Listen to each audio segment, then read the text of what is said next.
You ask Tiger to calculate. This deals with linear inequalities with one unknown. The final result is y equal or greater than negative 54 over 7 equal or greater than negative 75 over 7. Let's solve it step by step. Isolate the y. Multiply both sides by inverse fraction 9 over 7.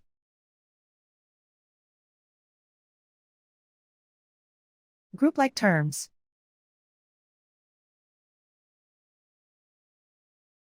Multiply the coefficients.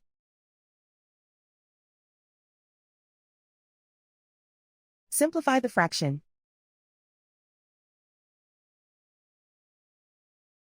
Multiply the fractions.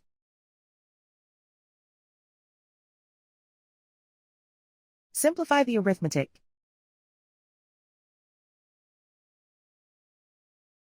Plot the solution on a coordinate grid. And so the final result is y equal or greater than negative 54 over 7 equal or greater than negative 75 over 7.